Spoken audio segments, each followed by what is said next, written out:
Nzibudushya TV dufashe uyu mwanya kugira ngo twongere twereke abantu baba YouTubers bashyashya cyangwa se umuntu wifuza gutangira channel ye kuri YouTube. So hano nk'uko twababwiye tubafitiye uburyo ki wabasha gukora video yawe utagaragaje isura, utagaragaje amafoto cyangwa utagaragaje buri kimwe cyose kikwerekeyeho, nta jwi nta sound ukoresheje yawe, bitagusabye gufata kamera ngo ujye gufata video. So ubwo buryo bwose twarabuteguye hano kuri YouTube channel yacu Udushya TV, ariko kuri uyu munsi turagira ngo tubane n'abantu baba YouTubers bashyashya. So kuri uyu munsi twabateguriye ibintu 10 by'ingenzi ukwiye kwitaho mbere yuko ushyira YouTube channel yawe hariya ngo ushyireho video. Mbere yo uploadinga any videos on your YouTube channel, you have to much respect to the following 10 things. So icyambere ugomba kwitaho ni niche. Iyo bavuze niche wumva iki? So niche ni ukuvuga ngo twe twafita ni nka topic ugiye kuvugaho. Ni ukuvuga ngo hariho niche, nk'urugero kuri ubu hariho niche nyinshi cyane zigezweho cyane ku isi, zigera nko mu 10 nazo twakoze video aha ngaha wagenda ukayisura kuri channel yacu. So hari niche ziba zigezweho ushobora no gukora bitagusabye kugira ngo wigaragaze, bitagusabye ikintu kinini, kandi nyine zigenda zigakora umuti kabisa ku buryo bushoboka bifatika.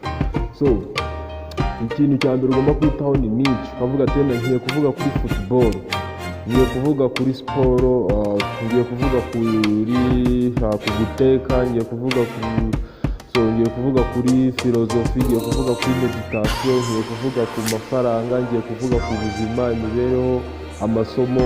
So ugahitamo niche ugiye kuvugaho kugira ngo uyiteho. So kuba ngo yahisemo niche bisaba kugira ngo ntudeviye ngo ugende uvangavanga, hato mu kanya wavuze ngo batetse neza, mu gitondo ngo umuntu bafashe yibye, ejo ngo umuziki ugezweho, ejo ngiki. Oya, fata ahantu hamwe umese kamwe, nibyo ugira abafollowers bakamenya ngo kuri channel runaka iyo tuhageze tuhasanga amakuru ateye atya agenda mu buryo bw'iki. So icyo nicyo twagira ngo duhere. Ikindi kintu cya kabiri ni name. Ugomba kugira name yita YouTube channel yawe, ukayihereza izina bijyanye kandi nyine bikurura buri wese abasha kumva, akavuga ati kabisa by no much respect kabisa umuntu yasura akareba ibintu. So ikindi kintu ugomba kwitaho ni thumbnail. Kwita thumbnail wavuze thumbnail ni ifoto igaragara kuri video yawe. Uvuga ngo hari video ukora ugahita ushyiraho n'ifoto bijyanye, mbere yo ku-uploading ugashyiraho n'ifoto izajya igaragara kuri channel. Igihe umuntu ageze kuri YouTube channel agahita abona n'ifoto imukurura. So icyo yita thumbnail, icyo ugomba kwitaho. Ikindi ni logo cyangwa se profile pictures. Ugomba kureba logo ijyanye n'ibintu uriho urakora.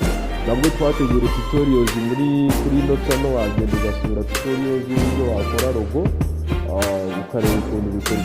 Ikindi ugomba kwitaho cya gatanu, ku mwanya wa gatanu tuhasanga ikintu bita title. So you have to respect the title of your video before upload to your YouTube channel. So video yawe ugomba kubanza ukareba ko title yayo ijyanye cyangwa se iri gukurura abantu cyangwa se iri kumotivana ku buryo umuntu ayisoma agahita avuga ati reka njye kureba ibintu biri muri ino video kuri YouTube. So ikindi ugomba kwitaho ni playlist. Ikintu gufasha iyo ufite YouTube channel yawe ukaba warashyize video zawe kuri playlist, kuvuga ngo igihe cyose umuntu agiye kuzikina zibasha kuza zikurikiranye, ukagenda uzibona nta kibazo. Ikindi kintu ugomba kwitaho ku mwanya wa 7 turasanga ikintu bita tags and keywords. Kuvuga ngo ku mwanya wa 7 turasanga tags, no ku mwanya wa 8 turasanga keywords. Ibi ngibi ni utuntu ugomba kwitaho cyane. Kuvuga ngo tags ni amagambo wandika kuri YouTube channel mbere yo ku-uploadinga video, uhita ubibona ahantu uri bwandike tags ku buryo ki ajyanye na video yawe, ku buryo umuntu asoma yandika nk'ijambo muri YouTube igahita imworiyanta ahantu ku magambo ajyanye n'ayo wanditse, igahita ibasha kumworiyanta akabasha kubona.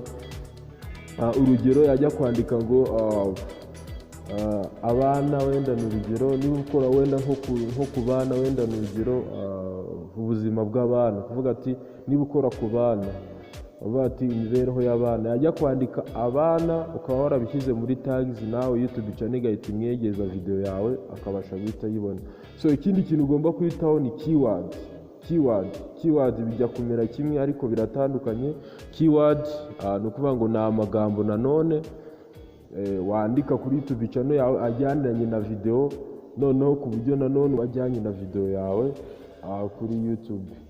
So ikindi ugomba kwitaho ni subscribe button. Kangaka twakoze video y'uburyo ino subscribe button babasha kuyishyira kuri YouTube channel yawe.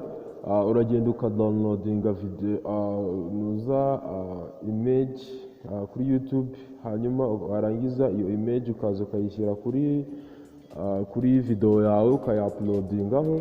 Hanyuma twakoze video uburyo ki no subscribe button uyu umuntu agiklika kuri video yawe ngahita kazaho ku buryo ki yabasha guhita gukorera subscribe byoroshye. So ikindi kintu ugomba kwitaho ako tukiranga ku mwanya wa 9 kuri subscribe button, ni ukuvuga ngo subscribe button karagufasha cyane. Hari nk'igihe umuntu areba video agahita akora subscribe, so rimwe na rimwe atanabipanze, reka mbivuge gutyo. So nabyo ni ibintu nyine byagufasha kuba wakongera umubare w'abasubscribers kuri channel yawe nyine. Nk'umuntu w'umutangizi nyine birakoroha cyane kuba wakongera umubare w'abasubscribers. Nubwo wenda ino subscribers ugomba kuyikandaho subscribe button ugomba kuyikanda ari uko umaze kureba wenda nk'agahe runaka cyangwa se nk'umunota mu gihe kiri hejuru y'umunota, ariko irafasha cyane. So ikindi kintu cyagufasha kongera umubare w'abasubscribers ni ugukora icyo bita social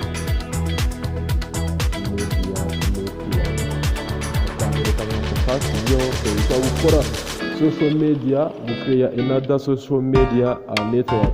Ngo ahangaha ushobora gukreya indi account kuri Facebook, warangiza ukajya ufata video yawe video link ugahita uyisharinga kuri Facebook ku buryo bworoshye, kugira n'abantu bagukurikira kuri Facebook babasha kubona video yawe tayari, akaba yagenda akayikurikirana akagukorera na subscribe n'amaviyo akagenda. So ikindi ushobora kuba ufite Twitter account hanyuma ugashyiraho link, nabwo umuntu akaba yabasha kubona video yawe ku buryo bworoshye.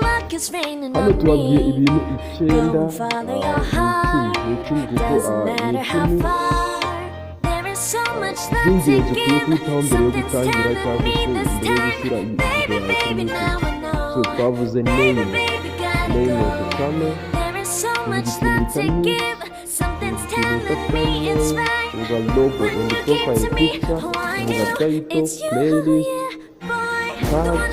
keyword, subscribe button, no gukora other social media network. So turi kumwe gatanu kuri gatanu, subscribe urebe n'ukuntu byose bikorwa kuri YouTube channel udushya.